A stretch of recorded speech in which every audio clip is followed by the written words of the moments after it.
Hello friends, welcome to my channel. आज हम अपना लेक्चर नंबर 27 स्टार्ट करेंगे और रिसर्च का लेक्चर नंबर 2 होगा ये। तो लास्ट लेक्चर में हमने कवर किया था what is research, characteristics of research, goals of research, AIIMS and objectives of research, difference between AIIMS and objectives, ठीक है। और हाइपोथेसिस का भी हमने पढ़ा था। आज जो हमारा और क्वालिटी ऑफ रिसर्च, ठीक है। और आज जो हमारा मेन टॉपिक है वो रहेगा टाइप्स ऑफ रिसर्च, यानी कि क्लासिफिकेशन ऑफ रिसर्च। रिसर्च को हम किस किस बेसिस पे डिवाइड करते हैं, कौन से मेथड्स हैं, या फिर रिसर्च डिज़ाइन, ये सारा हम करेंगे आज के टॉपिक में कवर, ठीक है, आज के लेक्चर में कवर। तो आज हम ये सारे जितने भी आपको टाइप्स दिख रहे हैं इन सबको कवर कर लेंगे। ऑब्जेक्टिव, अब हम किस किस बेसिस पे रिसर्च को डिवाइड करते हैं, कौन से ऐसे डायमेंशंस हैं, या किसके बेसिस पे हमने टाइप्स ऑफ रिसर्च बनाई हैं। ऐसे तो बहुत सारी टाइप्स है रिसर्च की, बट हमने उनको क्लासीफाई कर लिया। ऑब्जेक्टिव के बेसिस पे जब हम रिसर्च को डिवाइड करते हैं तो आपकी 5 टाइप्स आती हैं। आउटकम के बेसिस पे जब हम रिसर्च को डिवाइड करते हैं तो आपकी 2 टाइप्स आती हैं। लॉजिक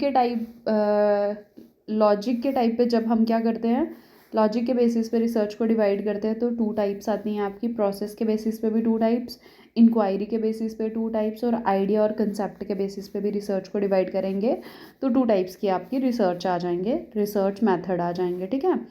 तो ये ओवरऑल आपके हो गए 5, 6, 7, 8, 9, 10, 11, 12, 13, 14, 15 टाइप्स के हम क्या पढ़ेंगे, टाइप्स पढ़ेंगे रिसर्च की 15, जिनको हमने 6 क्या बोलेंगे हम इनको, 6 वे में क्लासीफाई किया, ठीक है, या फिर 6 टाइप्स में क्लासीफाई किया। सबसे पहले आ गया जब हम रिसर्च को ऑब्जेक्टिव के बेसिस पे डिवाइड करते हैं तो क्या, डिस्क्रिप्टिव, कोरिलेशन, एक्सप्लेनेटरी, एक्सप्लोरेटरी और एक्सपेरिमेंटल रिसर्च। ये सारी रिसर्च की टाइप्स हैं जब हम एक रिसर्च को ऑब्जेक्टिव के बेसिस पे क्लासीफाई कर रहे हैं। आउटकम के बेसिस पे जब हम रिसर्च को क्लासीफाई करते हैं 2 टाइप्स की आ जाती है आपकी, fundamental and applied research. Logic के बेसिस पे आ गई आपकी inductive and deductive research. Process के बेसिस पे जब हम रिसर्च को डिवाइड कर रहे हैं तो आगे क्वालिटेटिव एंड क्वांटिटेटिव, और इंक्वायरी के बेसिस पे कर रहे हैं तो आगे स्ट्रक्चर एंड अनस्ट्रक्चर। आइडिया और कंसेप्ट के बेसिस पे जब हम रिसर्च को डिवाइड कर रहे हैं तो आगे कंसेप्चुअल एंड एम्पेरिकल रिसर्च, ठीक है। फिर उसके बाद ये सारे टाइप्स आपके हम कवर करेंगे अब, ठीक है। अब जो सबसे पहला आ गया, हमने कर रहे हैं आउटकम के बेसिस पे रिसर्च को डिवाइड। अगर हम एक रिसर्च को आउटकम के बेसिस पे क्या करें, डिवाइड करें कि किसी रिसर्च का आउटकम हमें क्या मिलेगा, तो वो मेजर 2 टाइप्स आ जाते हैं आपके, fundamental and applied research. Fundamental research क्या होती है आपकी, pure and basic form of research होती है। जो भी आपकी डिस्कवरीज, इन्वेंशंस हुई हैं वो सारी फंडामेंटल रिसर्च के अंडर होती है। जो चीज़ पहले से नहीं इन्वेंट हुई है, नहीं डिस्कवर हुई है, जब आप फर्स्ट टाइम किसी चीज़ को डिस्कवर या इन्वेंट कर रहे हो, वो जो आपकी रिसर्च होगी वो क्या होगी, आपकी फंडामेंटल रिसर्च होगी। और क्या होगा, प्योर और बेसिक फॉर्म होगी वो, और आपके नॉलेज में कुछ चीज़ ऐड होगी, ये एडिशन ऑफ नॉलेज करती है। और मोस्टली ये एकेडमिक बेसिस पे होती है, एक्सटेंसिव इन नेचर होती है। एक्सटेंसिव यानी कि इसका बड़ा ब्रॉड एरिया होता है, ठीक है, ब्रॉड इन नेचर। जैसे कि न्यूटन ने सबसे पहले ग्रेविटी की इन्वेंट किया था, ठीक है। ग्रेविटी का कंसेप्ट सबसे पहले कौन लेके आया था, न्यूटन। ऐसा नहीं है कि उससे पहले अगर हम कोई चीज़ फेंकते तो वो ऊपर से नीचे नहीं गिरती थी, बट उस चीज़ को किसने बताया कि ये चीज़ एग्जिस्ट करती है, या ये भी कोई कंसेप्ट है, किसने बताया था, न्यूटन ने बताया था, ठीक है। तो ये आ गई आपकी फंडामेंटल रिसर्च। अब दूसरी टाइप आ गई आउटकम, यानी कि हमें किसी चीज़ का आउटकम क्या मिल रहा है उस बेसिस पे हमने रिसर्च को डिवाइड किया ना। दूसरा आ गया आपका अप्लाइड रिसर्च। अप्लाइड आ गई जो चीज़ पहले से डेवलप है, इन्वेंट है, हम उसको यूज़ कर रहे हैं फ्यूचर में या प्रॉब्लम सॉल्व करने के लिए। जैसे कोई मैथ्स का फॉर्मूला जिसने वो इन्वेंट किया, डिस्कवर किया या फॉर्मुलेट किया, तो उस टाइम को हम उस रिसर्च को बोलेंगे फॉर्मुलेटिव। बट जब हम उस फॉर्मूले का यूज़ कर रहे हैं किसी प्रॉब्लम सॉल्विंग के लिए, तो वो क्या हो गई, आपकी अप्लाइड रिसर्च हो गई, ठीक है। जैसे कि अप्लाई और use other research to find something new, इसमें हम क्या करते हैं, अप्लाई करते हैं, यूज़ करते हैं किसी दूसरे की रिसर्च ताकि हमें कुछ नई चीज़ मिले और हम उस चीज़ को नॉलेज में या उसके कंटेंट में ऐड कर सकें। रिसर्च का मतलब ही ये था, जब पहले एग्जिस्टिंग चीज़ के अंदर कुछ चीज़ ऐड ऑन होगी, नॉलेज इंक्रीज़ होगा, उसी को हम रिसर्च बोलेंगे। मैंने लास्ट लेक्चर में आपको यही बताया था, ठीक है। फिर ये प्रॉब्लम सॉल्विंग के लिए यूज़ हो रहा है। इनोवेशन और एप्लीकेशंस हैं जो वो आपकी अप्लाइड में आती हैं, याद रखना पेपर में पूछते हैं। और जो आपकी डिस्कवरीज और इंटरवेंशंस हैं वो किस में, इन्वेंशंस हैं वो आपकी फंडामेंटल में आती हैं। फिर आ गया कि जो आपकी फंडामेंटल है वो आपकी एक्सटेंसिव इन नेचर है, ये इंटेंसिव इन नेचर है, यानी कि involve a lot of work, ठीक है। फिर आ गया जो आपकी एक्शन रिसर्च है, बहुत ज़्यादा इंपॉर्टेंट है। किसने दी है? कुर्ट लुईन ने दी है। ये एक साइक्लिक प्रोसेस होता है। बाकी जितनी भी आपकी रिसर्च है वो क्या है? आपकी साइक्लिक प्रोसेस, वो भी साइक्लिक है, सॉरी सर्कुलर नहीं है। तो ये भी क्या आपकी साइक्लिक प्रोसेस है। ये फिक्स टाइम पीरियड होता है इसका। स्कूल और या फिर किसी ऑर्गेनाइजेशन में हम इसको यूज़ करते हैं। Provide immediate solution to problem. Immediate solution जब आपको किसी प्रॉब्लम का चाहिए होता है तो हम क्या यूज़ करते हैं? एक्शन रिसर्च यूज़ करते हैं।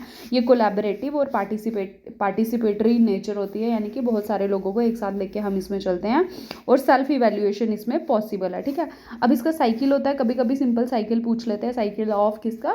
Action research. तो क्या आ जाएगा? सबसे पहले आप प्लान करोगे, फिर उस प्लान पे एक्ट करोगे, फिर एक्ट करके ये देखो, फिर आप उस चीज़ को ऑब्जर्व करोगे, फिर रिफ्लेक्ट करोगे क्या वो सही है कि गलत है, फिर दोबारा से उस प्रोसेस को ऐसे चलाओगे। तो ये क्या आ गया? इसका प्रोसेस आ गया plan, act, observe and reflect. और ये प्रोसेस ऐसा ही चलता रहता है। अब अप्लाइड रिसर्च की एक फॉर्म आ गई आपकी एक्शन, दूसरी आ गई आपकी इवैल्यूएटिव रिसर्च, कि जो हम काम कर रहे हैं हम उसको इवैल्यूएट करेंगे, क्या वो चीज़ सच में हमारे काम आ रही है, क्या उससे सच में हमें सोल्यूशन मिल रहा है। अब जो इवैल्यूएटिव रिसर्च है वो भी दो टाइप की होती है, फॉर्मेटिव और सबमेटिव। फॉर्मेटिव जब हम स्टार्टिंग में किसी चीज़ का टेस्ट करते हैं, वो आ गई आपकी क्या? फॉर्मुलेशन के लिए किसी चीज़ के स्टार्टिंग में जो भी काम करते हैं वो फॉर्मुलेट। सबमेटिव आ गया कि हमें फाइनल आउटकम मिल रहा है, क्या वो सही है। जब हम किसी चीज़ का फाइनल आउटकम चेक कर रहे हैं तो वो आ गई आपकी सबमेटिव रिसर्च। और जब स्टार्टिंग का कर रहे हैं तो फॉर्मेटिव। जैसे कि जब हम एंट्रेंस टेस्ट लेते हैं किसी का, ठीक है, किसी को इन करने के लिए जो हम यूज़ कर रहे हैं वो फॉर्मेटिव आ गया आपका, फॉर्मेटिव इवैल्यूएशन आ गई। सबमेटिव आ गई जब हमने एंट्रेंस के थ्रू उसको बच्चे को इन कर लिया स्कूल में या किसी भी ऑर्गेनाइजेशन में, लास्ट में उसका क्या आउटकम मिल रहा है, वो आ गई हमारी सबमेटिव रिसर्च। ठीक है, तो एक फॉर्मेटिव इवैल्यूएशन होती है और सबमेटिव इवैल्यूएशन होती है। ये किसके आते हैं? इवैल्यूएटिव रिसर्च के अंडर। ठीक है, तो आउटकम के बेसिस पे हमने दो मेन टाइप्स पढ़ी, क्या? फॉर्मुलेटिव एंड अप्लाइड रिसर्च। फिर अप्लाइड के अंदर हमने दो टाइप्स पढ़ी, action research and evaluative research. फिर जो इवैल्यूएटिव रिसर्च है उसके दो टाइप्स पढ़े, फॉर्मुलेटिव एंड सबमेटिव। जैसे मैंने लिखा, अगर आपको ऐसे चाहिए होगा इसको नोट कर लेना, नहीं तो अपने हिसाब से एक शॉर्टकट नोट्स अपने प्रिपेयर करते जाओ जैसे जैसे मैं बोल रही हूँ, अगर कोई पढ़ रहा है तो। ठीक है, नेक्स्ट आ गया, हम जो सेकंड टाइप है, हम लॉजिक के बेसिस पे रिसर्च को डिवाइड कर रहे हैं। ठीक है, लॉजिक के बेसिस पे जब हम रिसर्च को डिवाइड करते हैं तो दो टाइप की हम लॉजिकल रीजनिंग भी पढ़ते हैं और लॉजिक भी दो टाइप के हम यूज़ करते हैं, या तो इंडक्टिव या तो डिडक्टिव। इंडक्टिव में हम क्या करते हैं कि स्पेसिफिक टू जनरल जाते हैं, और डिडक्टिव में क्या करते हैं? General to specific. अब देखो, स्पेसिफिक टू जनरल क्या आ गया कि पहले हम एग्जाम्पल देंगे फिर हम कंसेप्ट बताएंगे। ये क्या आ गया आपका? Specific to general. स्पेसिफिक यानी एक छोटी चीज़ से एक ब्रॉड एरिया में आप जा रहे हो। ठीक है, और डिडक्टिव क्या आ गया आपका कि ब्रॉड एरिया है आपके पास, कंसेप्ट आपका पहले से डेवलप है, उसके बाद आप एग्जाम्पल दे रहे हो। ठीक है, अब इंडक्टिव क्या आ गया आपका? स्पेसिफिक टू जनरल या फिर bottom to up, concrete form से आप एब्स्ट्रैक्ट में जा रहे हो, एग्जाम्पल देन कंसेप्ट। और ये क्या है? क्वालिटेटिव रिसर्च होती है और ये अनस्ट्रक्चर्ड होती है। ठीक है, और जो आपकी डिडक्टिव है उसमें हम क्या करते हैं? सबसे पहले जनरल टू स्पेसिफिक जाते हैं, फिर टॉप टू डाउन प्रोसेस भी इसको बोलते हैं, पहले कंसेप्ट देते हैं फिर एग्जाम्पल। और ये क्वांटिटेटिव इन नेचर होती है, ये लीनियर भी होती है, रिजल्ट ओरिएंटेड होती है, स्ट्रक्चर्ड होती है, और हम इसको मेजर कर सकते हैं। जैसे कि हम क्लास में इंट्रोड्यूस करवाते हैं, सबसे पहले हम छोटे बच्चों को क्या करते हैं ना, पहले उनको बताते हैं कि लिविंग थिंग क्या होते हैं। ठीक है, उसके बाद बोलते हैं for example man, butterfly, tree, ये सारे क्या हैं? लिविंग थिंग्स है। तो पहले हमने क्या किया? कंसेप्ट को इंट्रोड्यूस करवाया और उसके बाद हम क्या कर रहे हैं? फॉर एग्जाम्पल कर रहे हैं। बट जब हम थोड़ी बड़ी क्लासों में आ जाते हैं, हम क्या करते हैं? पहले एग्जाम्पल देते हैं फिर बताते हैं कि बताओ क्या कंसेप्ट होगा। जैसे कि ठीक है, अब जब न्यूटन की बात करते हैं तो न्यूटन ने पहले ग्रेविटी कंसेप्ट पहले नहीं बताया और एग्जाम्पल बाद में नहीं दी। उसने देखा कि अगर एक एप्पल पेड़ से गिर रहा है तो वो क्या हो रहा है? नीचे आ रहा है। अगर कोई और ऑब्जेक्ट है वो भी नीचे आ रहा है। किसी भी चीज़ को हम थ्रो कर रहे हैं, चाहे हम ऊपर को फेंक रहे हैं, फिर भी वो आ जाके क्या नीचे आ रही है। तो ये सारी एग्जाम्पल क्या आ गई? स्पेसिफिक। ठीक है, ये स्पेसिफिक या फिर ठीक है, ये स्पेसिफिक चीज़ आ गई कंक्रीट जो हमें दिख रही है। बट ये क्यों हो रहा है? ब्रॉड कंसेप्ट क्या है इसके पीछे? ग्रेविटेशन। तो कंसेप्ट बाद में इंट्रोड्यूस हो रहा है, पहले एग्जाम्पल्स दिख रही हैं, तो ये क्या आ गया? आपकी इंडक्टिव रिसर्च आ गई। अब इसका एक प्रोसेस होता है, इंडक्टिव रिसर्च में हम क्या करते हैं, ऑब्जर्वेशन करते हैं, पैटर्न देखते हैं, कॉन्टिन्यूटी देखते हैं और उसके बेसिस पे हम जो हम रिसर्च की हाइपोथेसिस फॉर्मुलेट करते हैं वो आपकी इंडक्टिव के अंदर आती है। फिर ऑब्जर्वेशन की हेल्प से हम क्या करते हैं, थ्योरी जनरेट कर लेते हैं कि जो हो रहा है हम देखते हैं उसके बेसिस पे हम थ्योरी जनरेट कर रहे हैं। ये जो प्रोसेस है, ऑब्जर्वेशन हम यूज़ कर रहे हैं, पैटर्न्स का यूज़ कर रहे हैं, कॉन्टिन्यूटी देख रहे हैं क्या ये चीज़ रिपीट हो रही है, उसके बेसिस पे हमने हाइपोथेसिस बनाई और फिर हमने क्या किया, थ्योरी जनरेट कर दी। तो थ्योरी जनरेट तक होने का प्रोसेस को हम क्या बोल रहे हैं, इंडक्टिव। बट जब आपकी थ्योरी जनरेट हो गई उसके बाद जब आप उस हाइपोथेसिस को टेस्ट कर रहे हो और आपका रिजल्ट आ रहा है, और हाइपोथेसिस को टेस्ट करने के बाद जो रिजल्ट आ रहा है वो क्या आ गया, जब आप उस रिजल्ट को कंफर्म कर रहे हो वो आ गई आपकी डिडक्टिव। तो इंडक्टिव रिसर्च में आप क्या करते हो, इनडायरेक्टली आप थ्योरी को जनरेट करते हो, ठीक है। और डिडक्टिव में हम क्या करते हैं, हमारे पास थ्योरी पहले से अवेलेबल होती है और हम उसको टेस्ट करते हैं, ठीक है। तो इसलिए हम इसको क्या बोलते हैं, जनरल चीज़ है हमारे पास, हम स्पेसिफिक को ढूंढ रहे हैं, बट इसमें क्या है, हम स्पेसिफिक से जनरल में पहले जा रहे हैं। तो ये जो इंडक्टिव टू डिडक्टिव है इसका एक पूरा प्रोसेस है, ये मैंने आपको समझा दिया, ठीक है। बाकी जो मैंने पेंसिल से लिखा आप इसको रीड कर लेना। इसमें कॉजल रिलेशनशिप होता है वेरिएबल्स के बीच में, और इसमें हम फिनोमेना की, कोई भी फिनोमेना अक्कर हो रहा है हम उसकी अंडरस्टैंडिंग करते हैं, ठीक है। अब आ गया उसके बाद ऑब्जेक्टिव के बेसिस पे हम रिसर्च को डिवाइड करते हैं। तो कौन कौन से टाइप आ गए आपके, देखो ऑब्जेक्टिव के बेसिस पे मैंने 5 टाइप बताए हैं, descriptive, correlational, exploratory and experimental, ठीक है। अब आगे डिस्क्रिप्टिव रिसर्च क्या होती है, ये डिस्क्रिप्शन देती है हमें पास्ट इवेंट के बारे में, कोई कंडीशन के बारे में, कुछ भी चीज़ पास्ट में एग्जिस्ट करती है या हुई है, कोई इवेंट थिंग जो भी, तो उसकी डिस्क्रिप्शन हमें कौन देता है, डिस्क्रिप्टिव रिसर्च। ये क्वांटिटेटिव रिसर्च होती है और नॉन मैनिपुलेटिव, इसमें हम चीज़ों को मैनिपुलेट नहीं कर सकते हैं। इसमें हम क्या करते हैं, फिनोमेना को डिस्क्राइब करते हैं, ऑब्जर्व करते हैं, फिर कंक्लूजन आपका ड्रॉ करते हैं। और टाइम के बेसिस पे जब हम डिस्क्रिप्टिव रिसर्च को डिवाइड करते हैं तो 2 टाइप की आ गई आपकी, cross sectional and longitudinal research. Cross sectional research क्या आ गई आपकी, 1 टाइम इंटरेक्शन होती है और वेरिएबल्स इसमें क्या होते हैं, कांस्टेंट होते हैं। For example data on past smoking habit and current diagnosis of lung cancer. तो ये क्या आ गई आपकी क्रॉस सेक्शनल रिसर्च, कि पास्ट हमने स्मोकिंग हैबिट देखी और करंट डायग्नोस किससे कर दिया, लंग कैंसर के साथ, ठीक है। तो ये 1 टाइम स्टडी है, तो इसको हम क्या बोलेंगे, क्रॉस सेक्शनल। जो आपकी क्रॉस सेक्शनल रिसर्च है इसी को हम ट्रांसवर्स स्टडी भी बोलते हैं और प्रिवलेंस स्टडी भी बोलते हैं। और ये टाइप क्या है, एक ऑब्जर्वेशन स्टडी के टाइप में भी हम इसको इंक्लूड करते हैं। दूसरी चीज़ आ गई आपकी इसकी, इसमें वेरिएबल्स क्या होते हैं, कॉन्स्टेंट नहीं होते हैं। बट वहाँ ही अगर हम लॉन्गिट्यूडनल रिसर्च की बात करते हैं, इसमें वेरिएबल्स भी कांस्टेंट रहेंगे, use over the period on same individual पे हम इसको यूज़ करेंगे। अब ये जो आपकी लॉन्गिट्यूडनल स्टडी है इसको हमने 4 पार्ट में डिवाइड किया, आपकी time series, panel study, cohort analysis and case study, ठीक है। अब जो टाइम सीरीज है उसमें क्या है, same type of information is collected on a group of people और other unit across multiple time period. अब इसमें क्या होता है, सेम टाइप ऑफ इंफॉर्मेशन को हम कलेक्ट करते हैं ग्रुप ऑफ पीपल के ऊपर और मल्टीपल टाइम हम उसको यूज़ करते हैं। बट इसमें क्या है ना, कि जैसे कि मैं एग्जांपल लेती हूँ कि मैंने 14 टू 15 ईयर वाले इंडिविजुअल या अडोलसेंस का क्या किया, कोई डाटा कलेक्ट किया। तो अब मैंने 2012 में ये किया, ठीक है। अब 2013 में मुझे फिर से चाहिए कि क्या कोई इम्प्रूवमेंट हो रही है, तो मैं इधर मैंने 13 टू 14 वाले लिए ना, मैं दोबारा से 13 टू 14 वाले लूँगी। बट 2013 में जो ये वाला सैम्पल है वो 13 टू 14 ईयर का थोड़ी रहेगा, वो 15 टू 16 हो जाएगा। तो 2013 के जो 13 टू 15 ईयर वाले हैं मैं उनको उठाऊंगी, ठीक है। तो इसमें क्या हुआ, मैंने ग्रुप ऑफ पीपल तो लिया, मैंने अपने वेरिएबल्स भी सेम रखे, बट क्या मैंने अलग लोगों पे टेस्ट कर दिया कि 2013 से 14 में जो एडोलसेंस थे उनमें ये प्रॉब्लम आ रही है, बट 2015 के जो 13 टू 14 ईयर वाले हैं उनमें ये प्रॉब्लम आ रही है।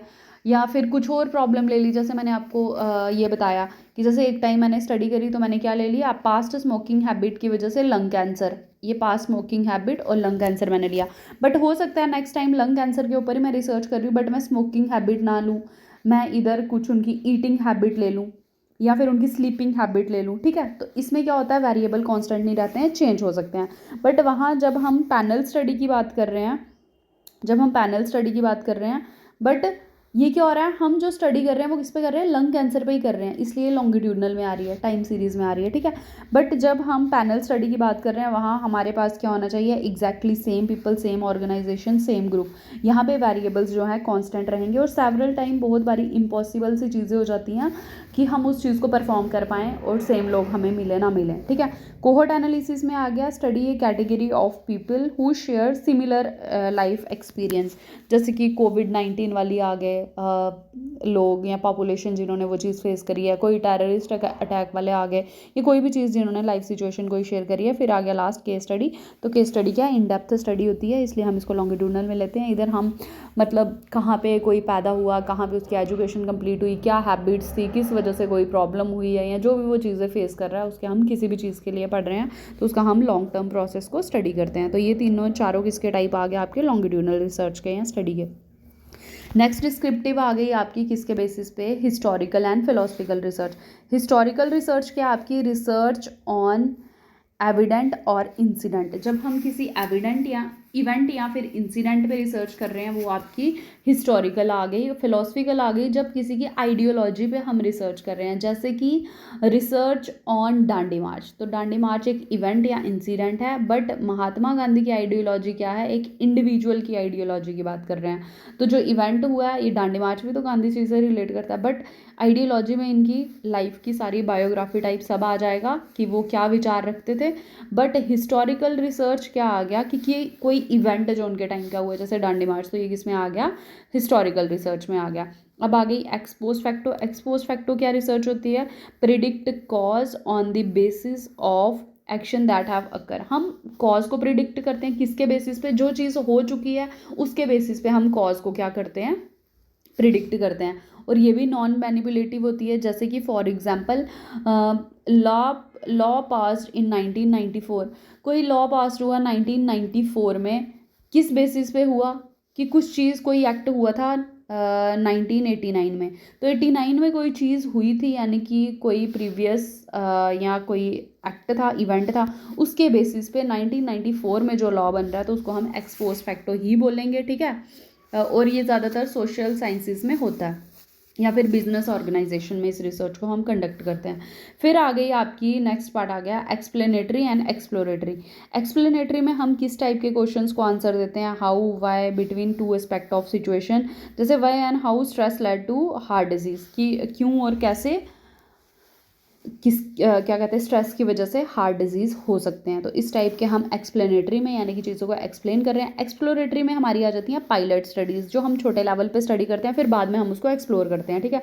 Generally done in beginning of research. Beginning of research में हम इसको करते हैं कि जो मैं रिसर्च करने जा रही हूँ, जैसे क्या वो सच में काम करेगी, तो मैं पहले अपने उन क्वेश्चनायर को या अपने उस आइडिया को क्या छोटे लेवल पे इम्प्लीमेंट करके देखूंगी। अगर मुझे रिजल्ट मिल रहा है फिर मैं उस रिजल्ट को एक्सप्लोर करूंगी, ठीक है, फिर मैं बड़े उस पर करूंगी। A small scale study is undertaken to decide whether it work carrying out a detail investigation, ठीक है। तो ये सारी चीज़ें मैंने आपको बता दी। फिर आ गया एनालिटिकल डायग्नोस्टिक। इसमें हम क्रिटिकली एनालाइज करते हैं पॉजिटिव नेगेटिव दोनों चीज़ों को। फिर हम देख रहे हैं कि पहले हम प्रॉब्लम को ढूंढेंगे क्या प्रॉब्लम है, और उसके बेसिस पे फिर हम सोल्यूशन देंगे। फिर लास्ट आ गया आपका सर्वे स्टडी। ये क्या, create authentic description of existing situation. इसमें जो चीज़ जैसे एग्जिस्ट करती है हमें उसकी प्रॉपर डिस्क्रिप्शन देनी होती है।